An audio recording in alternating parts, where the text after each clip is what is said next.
Hi, everyone. Thanks for tuning in to the first group interview for the Yale Sculpture MFA show hosted by M23. Do come back for the other two interview in the series, which will air on August 19th and August 26th. My name is Tung Chau. I will be your moderator today, but you will mostly be hearing from the three artists who are with me today, Anna Miller, Genevieve Goffman, and Anne Wu. And I think we're planning for this to go for roughly about an hour. And the group that we're assigned to, well, that we self-selected into had the prompts, how do we get here? It also came with a little word bank where we, to ground our conversations. And should I give out that word bank? Or would that come like naturally? I think it'll just come naturally. So without further ado, I'm just going to rephrase the prompt and ask each of you, how did you get here? In other words, could you help us situate the body of work that you chose to show at M23 in your own practice? Who wants to start? I can start if people want me to.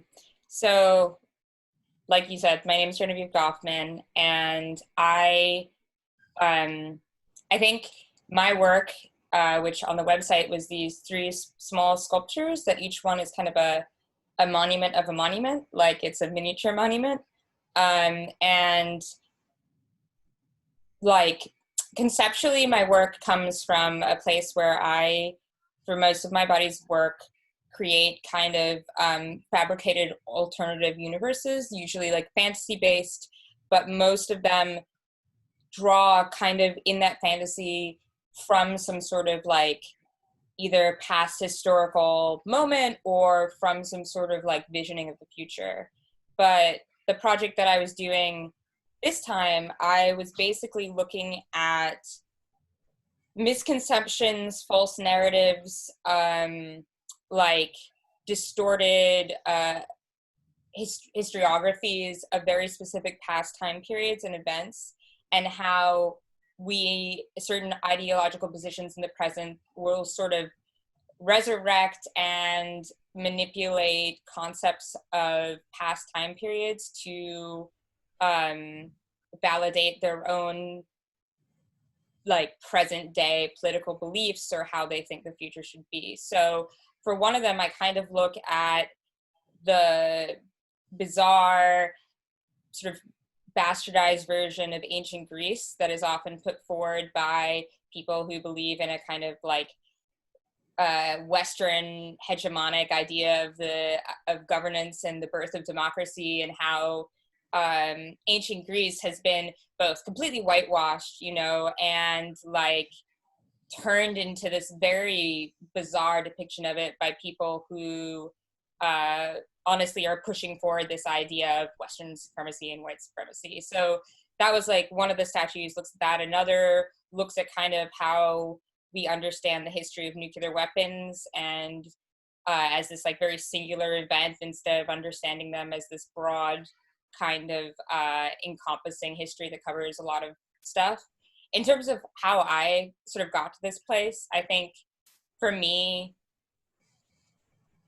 and often this is something that I don't know how comfortable I am, like history is something that I find very preoccupying in a general sense. So how do I understand where I am now? I have to like look back in time. And when I look back in time, I realize that I can't ever really know anything, and everything seems there's this like sort of miasma of history that's extremely unclear, and the information that we often receive about it is always like layered in errors of translation and perspective. So I guess how I got here was by looking back in time and being like, oh shit, I don't know. I don't know anything, and I'm never going to know anything, and there's no way to know the truth. But wow, some of these lies are really interesting, and I'm going to like look at them and examine them. Yeah. Oh, well, and also materially, I should say that my stuff is 3D printed, and I know that that's something that a lot of people immediately go to with my work, and I think it is relevant in my work in the sense that I make fake reproductions of things that never existed.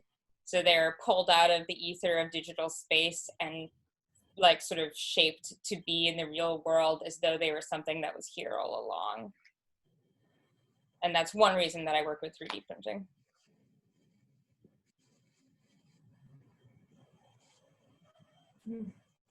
Thank you. Yeah, we'll definitely come back to the notion of the impossibility of knowing, the origin or the source of the event. And I'm interested in the 3D printing process, and maybe we'll come back to that too. Anne, do you want to go next? Because you're next on my clockwise spin. Thanks for the introduction, Tung. And yeah, I think you can decide the order. I think that would make the most sense.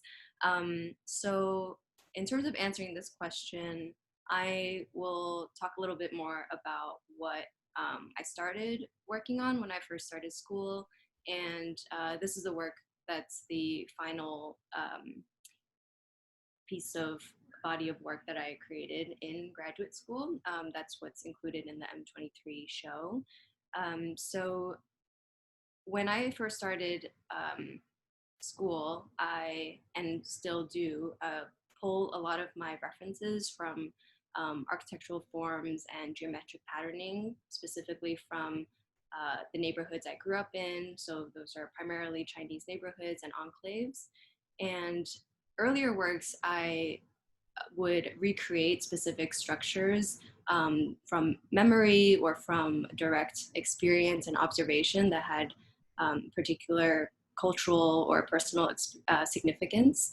And most of those works were objects in a room, very gravity bound, and sort of placed in the center, and as if they appeared. And that was the approach that I took to considering these moments from my history, also a collective history, ways of inspecting an architectural form that is placed in front of you, as if there's a physical relationship between yourself and the thing. And in the semester right before I created this thesis work, it was my first time creating a work that actually was built into the site of exhibition. So a semester before in the fall, I made this archway that I sealed into the wall, into the exhibition space that I showed it in. So using the same color and texture of the walls as well as the wall base to give this illusion that it's emerging or blending into the site in which it is shown. And through that experience, it opened up these conversations that address the metaphors of these installation gestures. So conversations around what it means to blend in or disappear or emerge. And I've wanted to follow that line of thought in this work here, where I did this similar tactic of using the same color and the same sort of the same textures of the space that these objects that culminate in a complete installation are formed. And I realized the relationship that I wanted to set up here between the viewer and the objects are much more related to the way that the way that I approach my practice, which has so much to do with walking and looking and observing and noticing moments in the built environment. So I wanted to establish this similar or evoke this similar experience of movement through space that in the past was much more on a direct scale in between your body and the object in the middle of the room, whereas in this case, sort of exploding that experience of a space so that it's all around. And that was, in terms of installation, that's sort of the lineage in terms of where I got to where I am now. But also materially, I started working in the past year with this stainless steel material that you see in this work that is on the website. And this material, which I can talk more about later in terms of where the origins are, was a first sort of exploration of working with fabricators that are literally creating the landscape of these neighborhoods and these areas that I'm pulling and sourcing from. and through that, thinking more about the material culture in addition to these formal elements that define certain areas. Thank you so much. Anna? Yeah. So yeah, thanks for the introduction, Peng. So I guess I'll start kind of similarly to Anne, where when I got, basically when I got into grad school, what I was interested in exploring and kind of breaking off from what I had been doing, which was I did kind of large scale mechanical sculptures.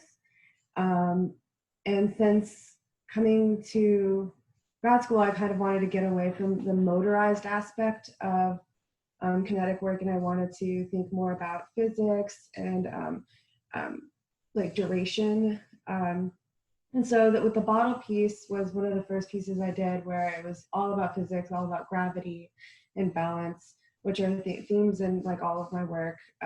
So mainly dealing with balance there.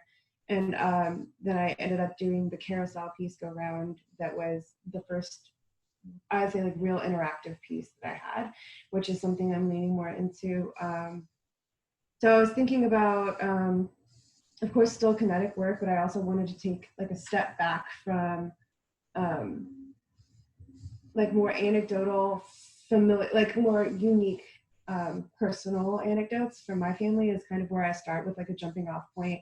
There's like a moment that sticks with me and I hold on to it, and I like always reference it through objects, usually found objects that are like repurposed. The familiar becoming like unfamiliar or having a new function is something I'm always interested in, especially like in relationship with memory.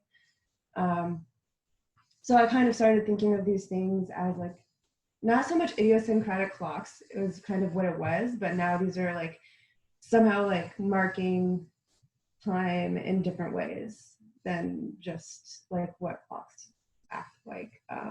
So I started calling them like moment machines instead. These were starting with like legacies and lineage and the relationship between those two things, but also in not only in family but culture. But that also translates with like material choices, which would be primarily wood, steel, and then of course the found objects, often highly produced like bottles, or things that are as simple as like the duck pin bowling ball that ends up being reused. And those are like small references to like old cartoons or the environment that I happen to find myself in. That's kind of where this work came from. Fantastic. Thank you so much, all three of you. And I think that leads very well into just my next question, which is about scale and movement. I think some of you have already spoken to this topic when you talked about audience interaction with your objects.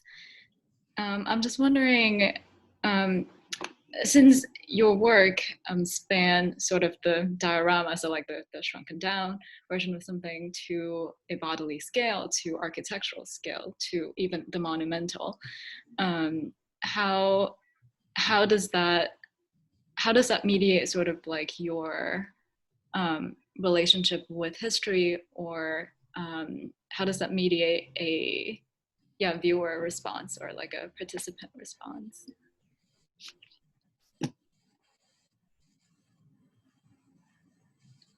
Should we just keep going in the same order? If you want, yeah.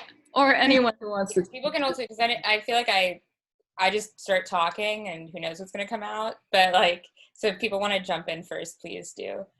I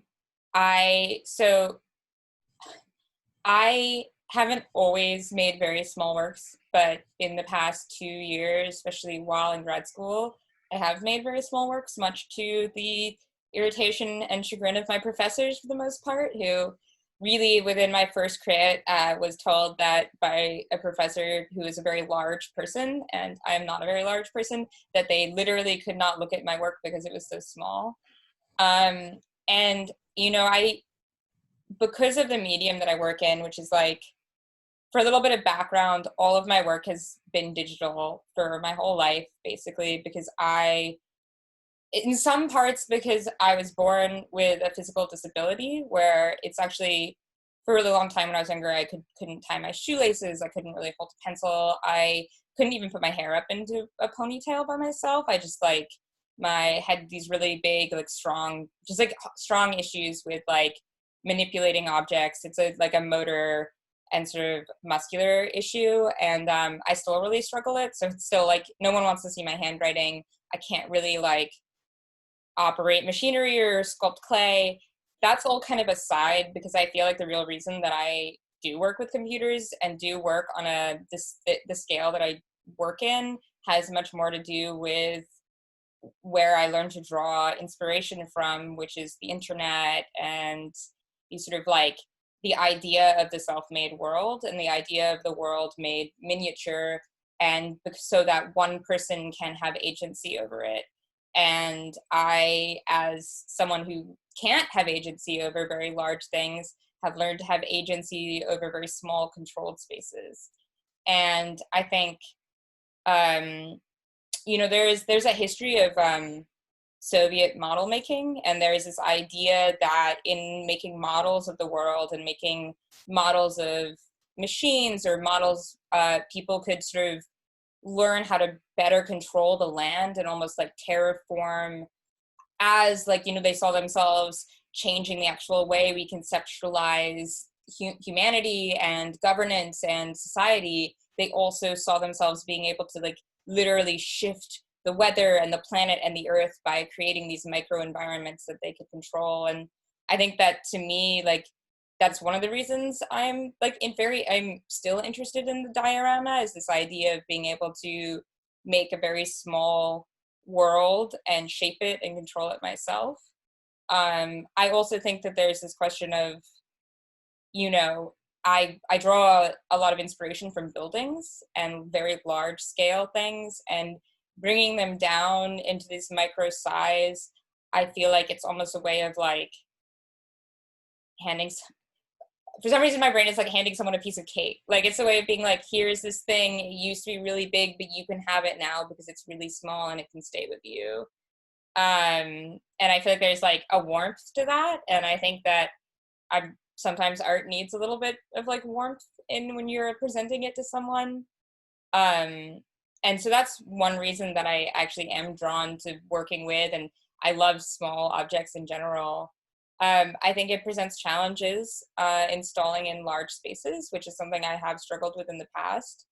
But I think that there's also this question of with art, you are always making, asking someone to engage and asking them to make the choice to engage. And I feel with sometimes people would say maybe it's easier to ask people to engage with something larger and more immediate, but I also think that it's also easy to see something that's just sort of big and in the space and write that off kind of in the same way. So I don't know, I feel that's kind of one of the ways I've fallen into the scale that I normally work in, and I'm trying to learn how to fill a gallery properly, but we'll get there eventually, I guess. Thank you. Yeah, I was fascinated by the idea of the self-made world and model making and miniatures. Yeah, I guess maybe the other two artists can speak to the opposite sides of that, or yeah, how that plays with the optic and the haptic in your work.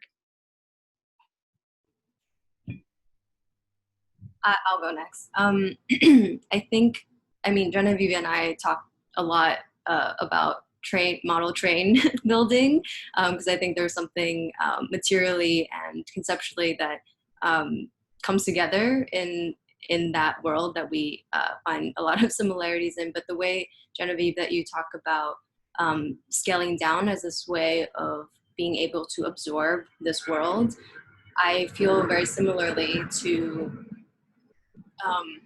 can you hear the airplane? So I I live in Flushing, which is right between JFK and LaGuardia, so that's going to keep happening just in the direct flight path. But I apply a similar train of thought to that in terms of how I think about fragments and fragmentation, architectural fragments. To me, that's one way of being able to understand and comprehend this world that we inhabit and the way that we move around, or I move around the world. I'll remember moments of my walks or my neighborhood or like a building or my house through these particular spots rather than the whole. And so in one way, in some ways that was the jumping off point to how I wanted to install this work, where they are taking pieces of what an imagined space could be. And when I, that also makes me think about how much of the scaling up and down is a way to open up possibilities for imagination in general, leaving that space open so that it isn't, as we talked about, this immediate recreation or something that's a direct copy or one-to-one scale, in which case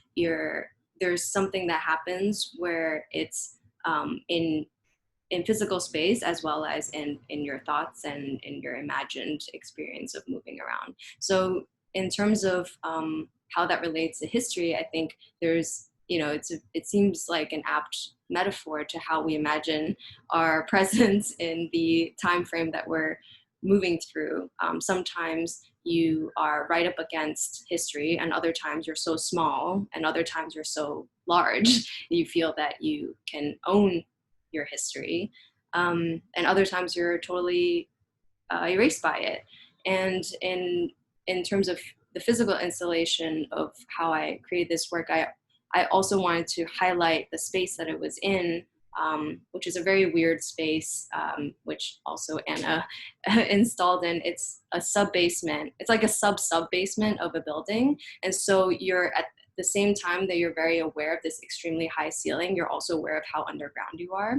And so the way that I installed the pieces, I wanted some things to be very high above eye level, as well as very low above, low eye level, lower than eye level, as well as moments where you can look through, in the instance of the work that's installed in the little window nook, making aware of these architectural forms that create the space that it's in. And through that, I think something that happens in the space is these creation of vantage points that I think also occurs when you're working with diorama scale or extremely monumental scale, is these vantage points start to emerge and you're sort of situating yourself in these multiple points that keep shifting depending on where you're moving.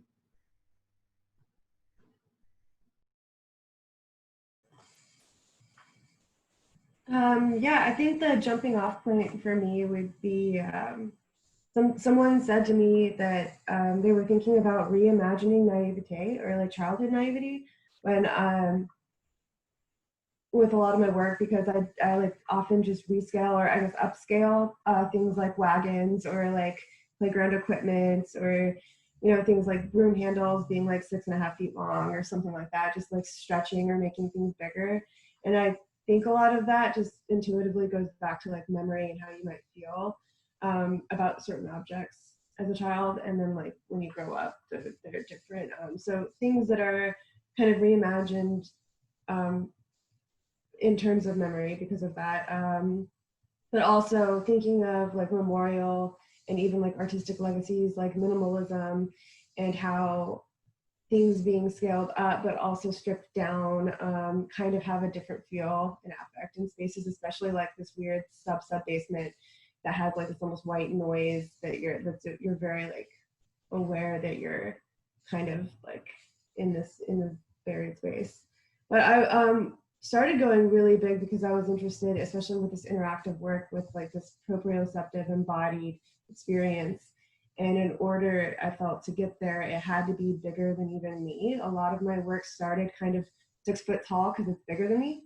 And so like this going like 16 ended up being that way because it needed to be a little bit like it had to take over that space in the basement, that it was really like contingent on that space. And even though it wasn't suspended like past works, like having to actually come from the ceiling, like the hourglass scale being contingent on the space, this was also, it was at least contending with that in the same kind of way. And that's like, I think where I started with a lot of those. The hourglass piece was also something that I felt had to be up above, or I was like the top part up above, middle part eye level, and then the bottom part below, because I was thinking of precarity, the movement of the falling down and going out. And that thing I felt had to be assembled in such a way that those thoughts came through, like precarity and balance and all that. Thank you.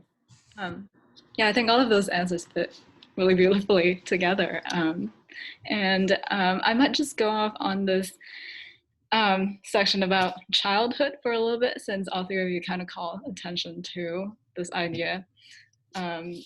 Genevieve, your work kind of reminds me of the little like vinyl action figures I used to get from like Japanese anime as a kid. But the idea is that it's collectible and it's like something that you can handle. So there's an idea there, and in Anne, your work is embodiment of your memory of growing up in this Chinese part of town. And Anna also mentioned that you draw from anecdotal experiences. So I'm wondering how, I guess how the notion of childhood, or like, is it an innocent childhood that you're drawing from? Is it like a, I don't know, is it a completely different version? How do you put pressure on, I guess, a period in your life that you're, severed from?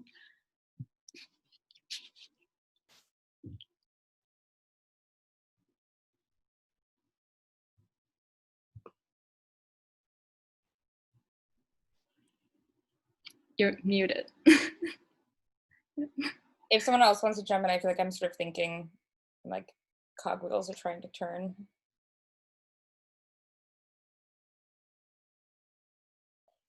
I mean, I guess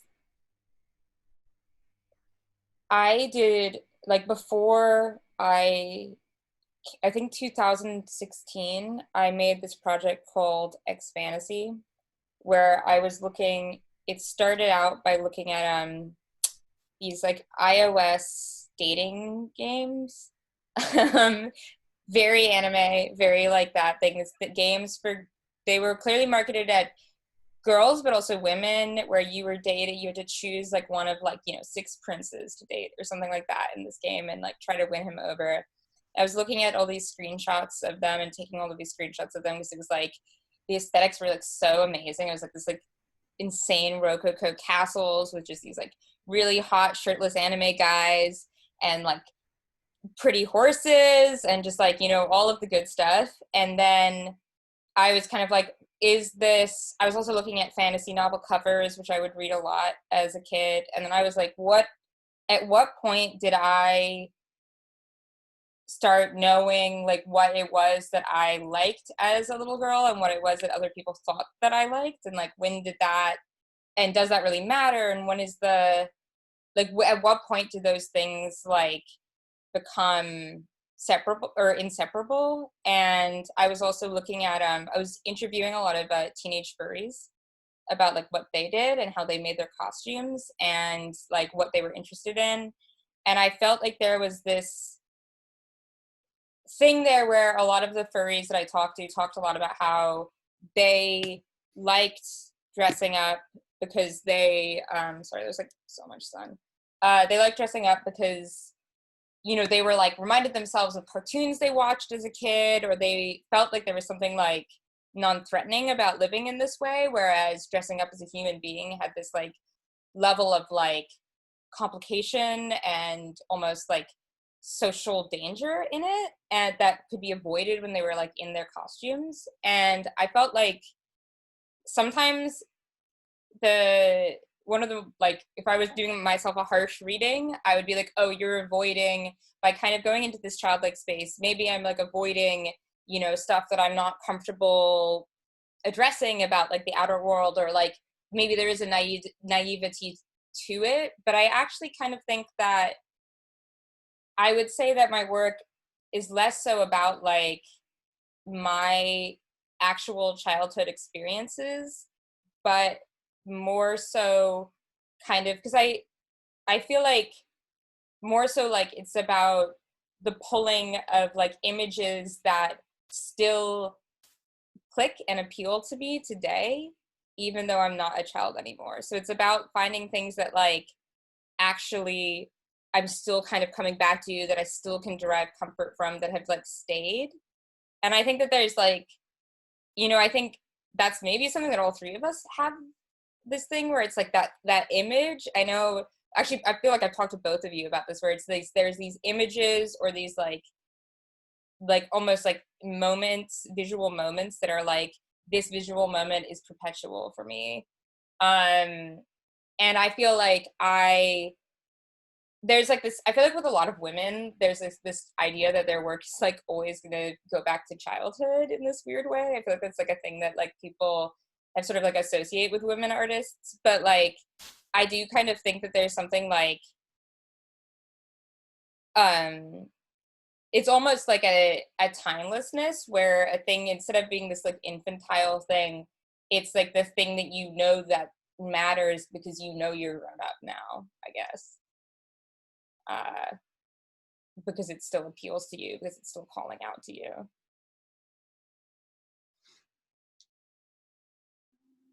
Yeah, I think definitely there came a point where like those perpetual visual moments becomes like a myth in itself. Mm-hmm. And yeah, I guess even though women artists, as you say, are often, you know, psychoanalyzed in that way, I think it matters like the cultural pretext of that childhood. I think, and yeah, I guess it, like certain specific, like class specific and race specific childhoods, I think is very much a stake. I think. Sorry, Anne, you were going to say something. Well, I also wanted to thank Genevieve for being the first in all these questions, because I'm also still thinking about my work's relationship to childhood at the present moment. In the earliest work I made, because I think the relationship has always been a one of conflict in terms of pulling from childhood, or like the relationship between the present that feels ever changing, and the childhood that seems timeless, but in a way is always shifting because it relies on an unreliable memory. And in even the earliest work even the work that I would think of that's most the clearest example of my sort of contending with this this idea of childhood is this balcony that I made that belonged to my grandfather's house, but the work was made from a photograph of this balcony that was taken years later. So through that work, I remember thinking like, this is not the real thing. Childhood is not, it's a landscape that feels as if you can travel to, but every time you go looks a little bit different. And I think that's the way that I started to think more about where the imagined landscape and the childhood landscape actually intertwine, and how I could use that as a way to extrapolate other elements in my work that pulls from that landscape, but at the same time expands upon it. And like Genevieve said, there's this, we're building off of what Genevieve said, there's a sentimentality to this idea of childhood that I think I and many other people probably want to skirt around in terms of what that implies about our relationship to nostalgia or the past or history, that it is actually something that I think continues to be part of the present moment, that again is ever changing. So I would maybe just leave it there in terms of my thoughts. I actually remembered something I wanted to say, where I veered off on the furry thing and I got totally distracted. But I'm sorry, Anna, wait, because it's actually, like, Anne, you reminded me, I think that thing that you were saying about the inaccessible, I feel like that more than anything is kind of, like, I remember you had this piece very early on at Yale where it was like this whole staging ground, kind of this gray scene, almost you made a massive diorama, in a sense. That's a balcony from my grandfather's house. Yeah, exactly. And I was so taken by that because not only did it feel like a thing in the past, it felt like a thing in the past. Like it was almost like a thing in the past, which was also past of something else in its own way. And I remember when I was thinking about like the ideas of the desires of children, or like what children want in that project I was making. Specifically, I was thinking about what young girls want. There's this sense that it is inaccessible to me as an adult, and that I can't go back. I can never really know. And I think that there is something about, you know, our parents' pasts, right? Like they define us as much as our past define us, but we can't ever really know them. And I think that and you know, that goes back into this idea of history. And, you know, I think there's also this sense of this sense of like distance, and there's almost like an abject, like the childhood is very abject, it's unreachable, it cannot speak, it's like, you know, a whole subaltern unto itself, like. And I feel like there's this, it's also why I think in some ways the nostalgia or the sentimentality is not something that you might not necessarily relate to, because it's less about looking back at something and being like, this is something I loved, or this is something I hated, and looking back and being like, this is an unknown which is still speaking to me, or it's something that I'm like striving towards, instead of it being like something that I don't know. Yeah, so I feel like there's this lack of access, that then all you kind of remember is like the instincts and the emotions, and like you're not fetishizing it, but you are like acknowledging that it is like, that it existed and it's like out of your reach.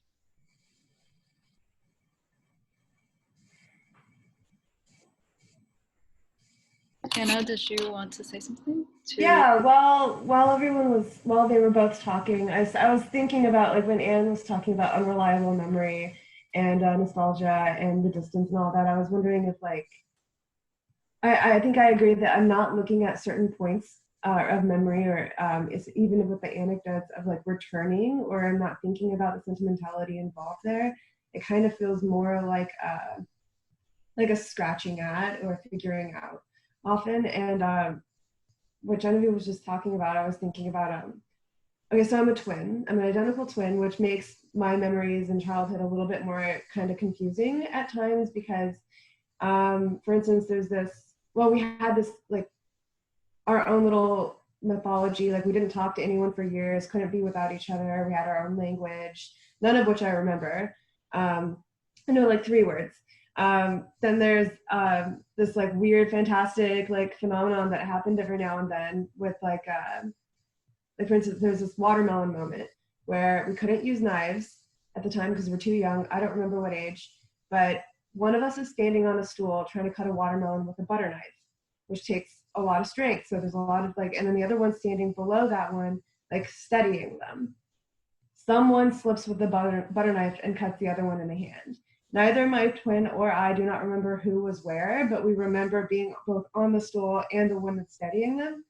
So like that memory, like obviously it's just all sorts of like layers and messed up and like, you know, and so those kind of things happened a lot. And I was thinking back on like the growing and the change and the way those memories and, you know, ourselves, the way we're even developed, and how that relates to things like history and making and technology. And I think that's more what I'm thinking about rather than specifically like childhood or being a child. Kind of that's what I started thinking about when we were talking. Yeah, I think it's fascinating that all 3 of you pointed to, you know, the inaccessible part of that memory, of all memories, and how you know, the individual experience might be interpolated into a collective one. And let's see, I'm a little out of order here. But since we're talking about this origin that doesn't really exist in like any concrete way, or that we have no longer have access to it, maybe we can think about the parallel between that and a kind of operation on a grander scale, on say like the national scale, the search for a national identity or like a group identity that goes back to a source or origin that is empty, let's say. And the idea of, the idea of myth making and laying claim to a certain type of heritage. So I'm wondering how, like in all three of your works, you have very specific myths that you refer to, myths in a very loose sense, that are specific for certain groups. So say like the far right or immigrants. So what kind of myths were you wrestling with in your own work, and how does that, I guess, how does that inform your process?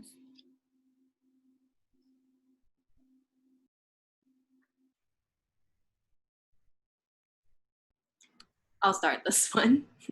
Give Genevieve a break.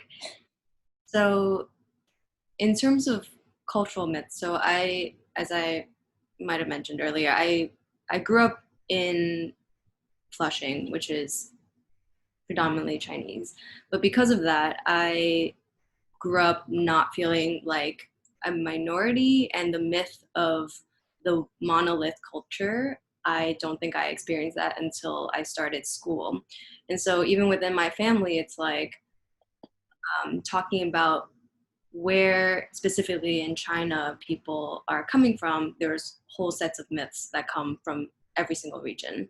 So even where I live, you know, my family's from Fujian, and where we live in Flushing, not a huge Fujianese population. And so from there, it's like already this very localized kind of split. And I think when I started school or working, making art and having these conversations where it's always comes back to this like ubiquitous Chinese culture, I think my project has always been to break down the myth that there's one myth or something, or to extrapolate on what a cultural identity is actually made up of so many different facets. And a big part of identifying that sort of need to address that kind of myth came from last summer when I went on a research trip going to a few Chinatowns, going to 4 different Chinatowns in the West Coast and in Mexico, which I had never been to before and had only heard about also as myths from an East Coast person, hearing about the origins of LA Chinatown or San Francisco Chinatown, and at the time having no understanding or no background on Chinatowns in Mexico City or Mexicali, which have very, very particular set of origins and groups of people and different flows of migration. So from there, it just made it very much clearer to me that this is something that I could address in terms of localizing where I'm coming from, and that search for that specificity and that accuracy is a way to contend or confront this assumed shared identity or culture that actually is much more complicated even within itself, and now certainly with the world in terms of the presence of China growing in the present moment.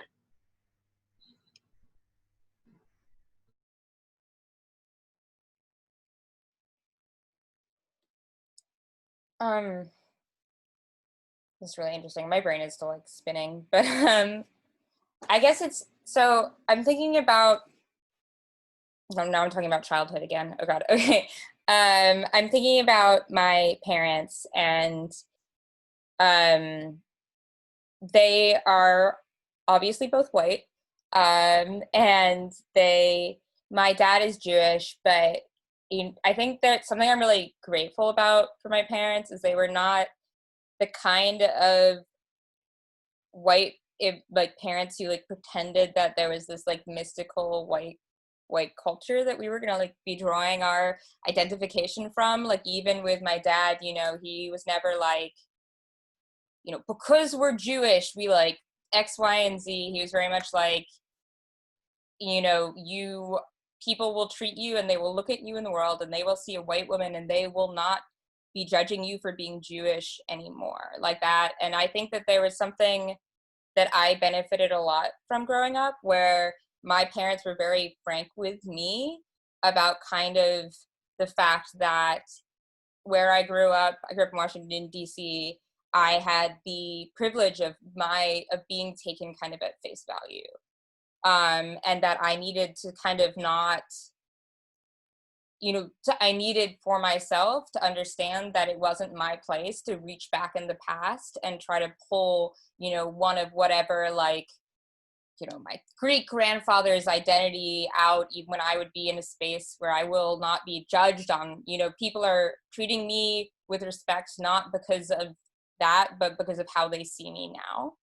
And I think that that's something I really appreciate in some ways, because I think that there's a level of toxicity that white artists can sometimes buy into with like mythologizing their own past. And I think America has a whole project of mythologizing a fictional idea of whiteness. On the other hand, I think that I find mythology in general to be incredibly fascinating. And I think the act of, you know, it is so very much what I was looking at in the work that I was making, is this act of creating myths out of past events, even in short spans of time. So for some reason coming into my head is the mythologizing of different, you know, acts of violence in the United States. So like the mythologizing of 9/11 in New York City, or the, you know, there's these moments that we create contemporary myths. And I've always been very, watching these processes sort of crystallize is something that's always really fascinated me. While alternatively, I love kind of like magic and fantasy, and kind of trying to find the parallels between the fantasy stories that I, you know, have read and the way that we try to mystify and add meaning to our own like recent history, I think is like a very evocative and powerful thing that doesn't have like a positive or negative to it inherently. I think it is just a thing that we do as human beings. Telling stories is like a thing that we do. I think how those stories are used and how they're weaponized and how they are carried through, especially in terms of, you know, identity building or like, you know, shaping of fear. I think, you know, the rise of the Third Reich was in some ways by sort of extorting extra potent fear from conspiracy theories and mythologies that already existed at the time. And so I think that like these stories can act in a whole myriad of ways. And one of the reasons they're so fascinating to me is because there is like this potential for people to fabricate very harmful contemporary narratives, but there's also this there's just a beauty to storytelling, and there's a beauty to mythology, and there's a beauty to history that like, you know, we can't erase just because sometimes people have used it to create like a false sense of right and wrong. And I think that tension there where these things are something that I both so unequivocally am fascinated by, and that's something that has held people together in times when they've been under a great amount of social pressure, and its role in some of the politics of violence for the past, you know, how many centuries. I think that the fact that myths can do both those things is something that I just find like incredibly compelling. Because, you know, you can't say that I don't think you can say like, you know, right off the bat if a myth is good or bad, but you can see that there are good or bad uses for storytelling, I guess.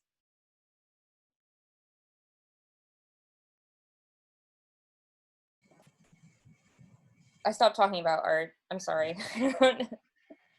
No, thank you for that thoughtful, very thorough answer. It had me thinking a lot about.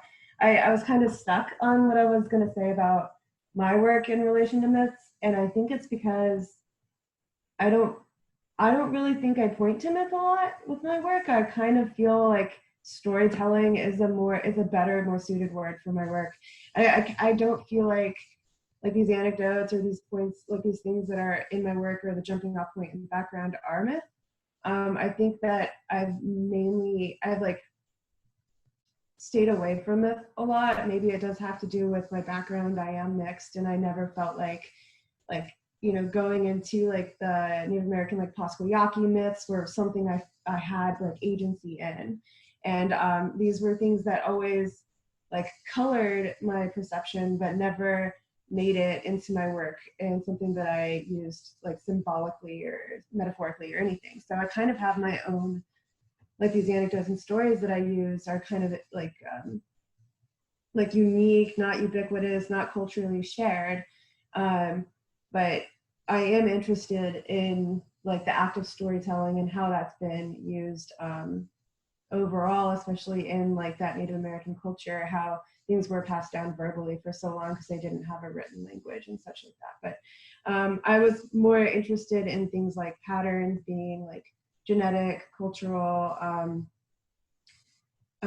like overall more than myth, I think, in my work. No, yeah, I think definitely maybe pattern is perhaps a better way of phrasing this, because I think even in myth there's a procedure of appropriating, imageries from before that other people have already appropriated. So I think it's more like a sorry, I'm also I'm interested in how like myths are produced.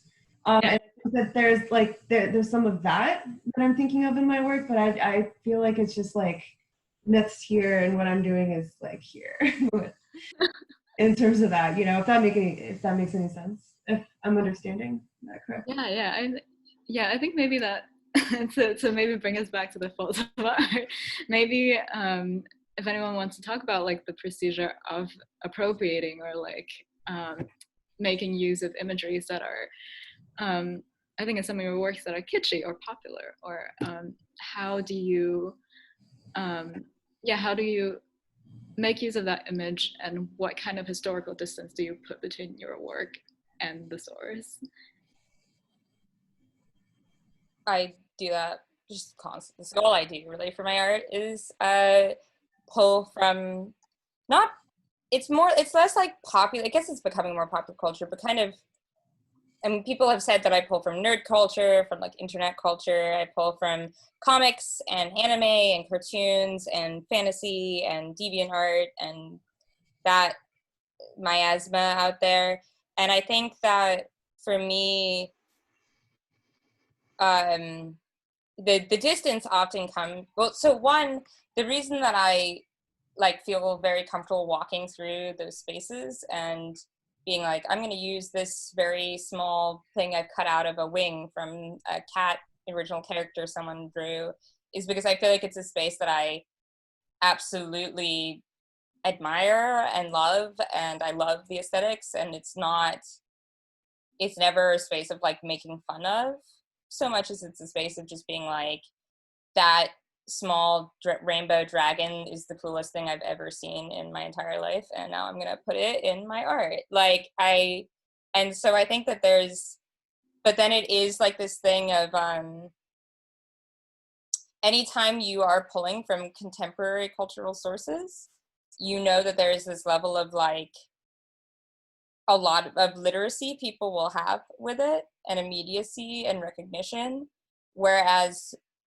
which is like almost much easier to use, I feel like, in some ways, than when you're pulling from some of these like older, like I will still use, like I've used like shapes and like 3D printed scans of very old, like, objects from like antiquity, basically, like, like ancient Roman sculptures, like that kind of stuff. And I think that there is a level when I feel like I'm using that stuff where it almost always goes into this area of a copy of a copy of a copy.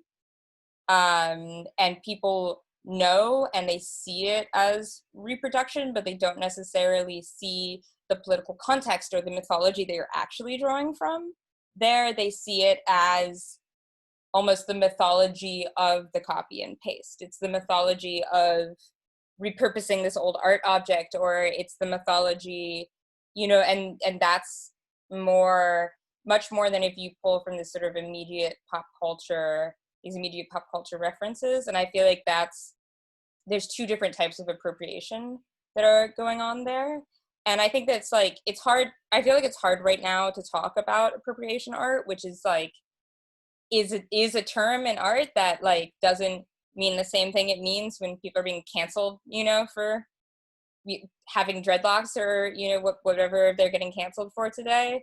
And like, I think there is this thing where like art in and of itself, like collage is one of the, you know, it's like the core form of, it's like the people's art, you know, not to put too fine a point on it. I think that like collage is this very like potent form of interpreting your own environment and bringing in the aspirational environment and combining them together to create sort of both stuff that is from your own material reality and stuff that is like, is myth, is just magic, is just fantasy, and combining them together. I feel like, you know,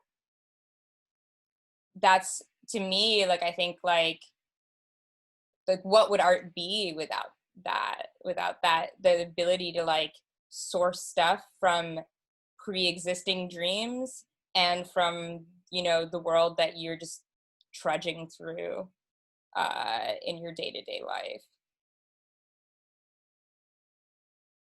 Yeah, I think it definitely comes down to who has claim to what that they can use. Yeah, I guess if anyone else wanted to respond to that. Yeah, I was typing down some notes as Genevieve, you were speaking, because the part where you talked about copy of a copy of a copy, I really relate to that because I would like to think less about the use of these patterns that I pull from as appropriation, more as a translation of a translation of a translation, things that have already been carried over through a process of imitation, perhaps, but also an imitation that comes from a yearning or a desire to reach the origin. So for me, growing up where is my sound okay? My internet just said it was okay. Growing up where I did, my neighborhood always felt very contemporary and very old at the same time in terms of the cultural references that are there. I think it's a pretty common belief that if a person if my family from China came and saw where I live now in Chinatown, they would feel that it was something caught in the past because something happened in the time shifted there in terms of a culture recreating or just creating a home here based on memories of what life was like before. And so in that way, I always, through this translation, this copying, as Genevieve said, I always felt this distance being created as it's literally being bridged. So it's as if you're constantly chasing this origin that moves further and further away. And I think in my work, when I use these forms or shapes, I'm definitely not thinking about China. And it's always very particular to Chinese diasporic neighborhoods here, in which case these forms they exist in this like very present moment, but at the same time carry so much of the past.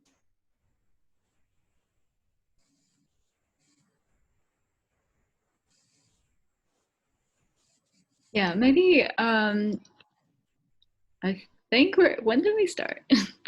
We have maybe a couple minutes left. Yeah, say a couple of minutes probably. Yeah. So yeah, probably it's better to wrap this up now, and to just move on to a question of where do we go from here? Which is like, the question of how to begin again. And I was wondering how have the online format and other, pandemic post constraints affected the way you present or document your work, especially as sculptors? And if the kind of historiographical questions that you investigate with your work, such as legacies, copies, and originals, crop up in the making of your own work.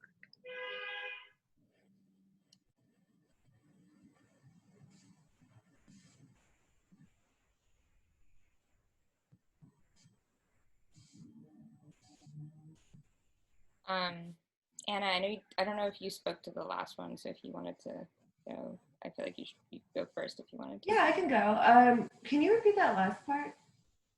Sorry. Yeah, no, of course. I was just wondering how has the current situation affected the way you document and present your work, and if some of the historiographical questions that you investigate with your work, such as origins, copies, legacies, come up in the making of the works themselves.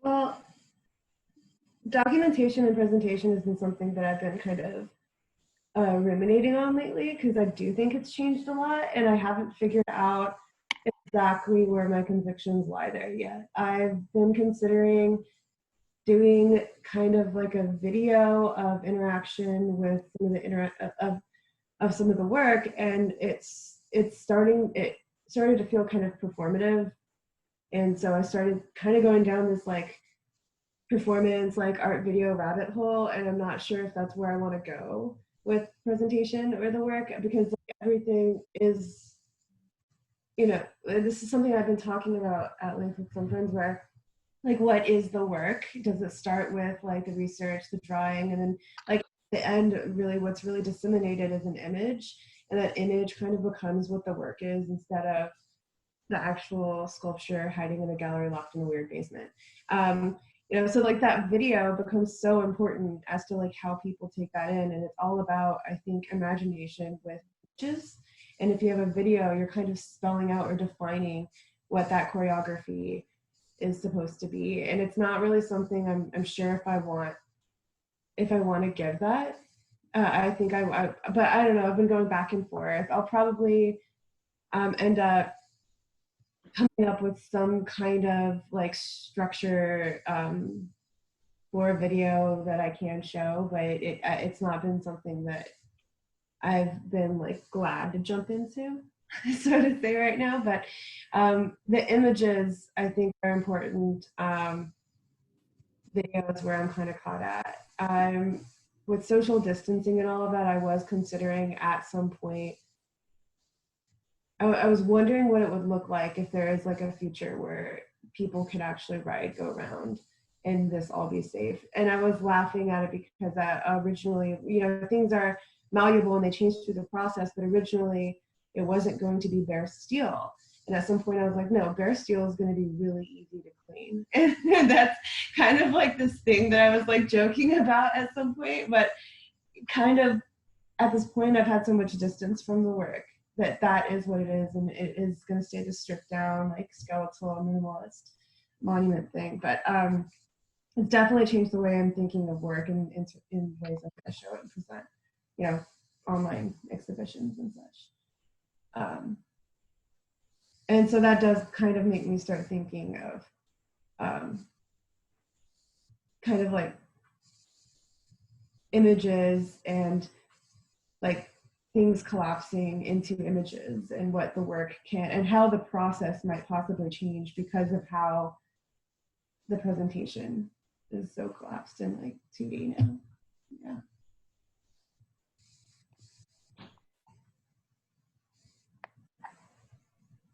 I could go next. So I think in terms of my process, it's definitely halted the beginning of a different way of working when I started using the decorative stainless steel rods. So a lot of that material I got from local fabrication shops in Flushing that, especially in particular, this one guy, Mr. An, my stainless steel man, and he has a shop that's like just his, and it's really not super well regulated, which is what made it really easy to work with him, because I went down this industrial street that had all of these manufacturing companies in granite and tiles and steel and etc., just to get a sense of, I'm pulling so much from architectural architecture in this neighborhood. Where did that actually come from? And luckily this, they're all there. And I was going into shops just like trying to introduce myself and not be too much in the way of people working. And that was really new for me, this building these relationships and getting another angle into how I'm thinking about material culture and forms in space, and in this particular source that I'm pulling from. And so in that way, definitely this put a bit of a damper on those interactions, because a lot of the shops were closed. At some point I was thinking like, so much of this material is imported directly from China, like what would that be like? And it was really a moment of reflection on what this actually means on a global scale. And the stainless steel being this symbol of this sense of cultural cohesion or continuity in design that's shifted from one country to the other, and what does it mean when that's halted and stopped on a production level, and thinking about that in terms of like my start in really digging into these questions. Whereas in the past I would make I was a very like solo artist in my studio, just recreating these forms, working with foam. Like a lot of it was like simulating these building materials. And now I'm actually dealing with building materials in its original form. And so much of that takes this communication. The good news is he reached out to me and he's okay. And he kindly offered to even like open his shop to me to just, once I'm back to continue this conversation, because I think he was quite amused in my attempt to bring this material onto this level, and he was really curious about just like the process, and that's just a very exciting aspect of what this project brought out that I wasn't expecting.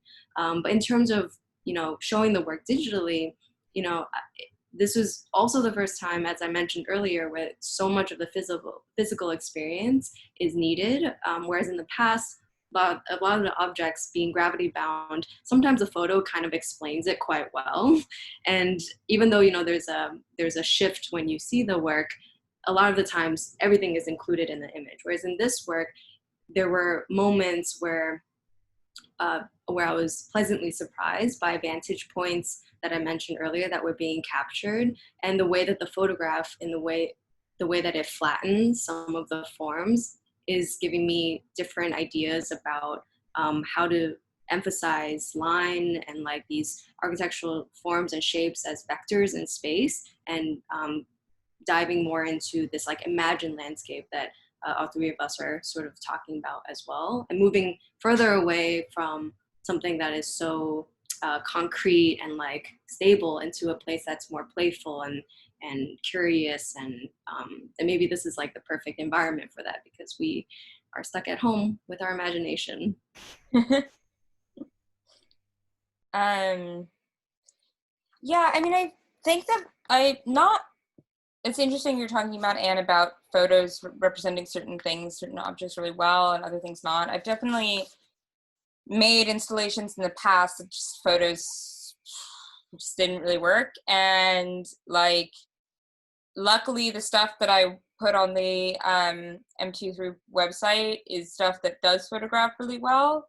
However, I feel that personally, I am not ready to let go of like the loss of the fact that I wasn't able to do my thesis show, because I really was not able to install like at all, like the stuff that I would need to have done just was not doable under the conditions when we kind of had this very big, like chaotic end of the year shutdown happening really fast. And I don't think that there will ever be like a time in which I can perfectly recreate that stuff. And I do think that for me, there's been this sense of like, you have to, everything feels very on hold.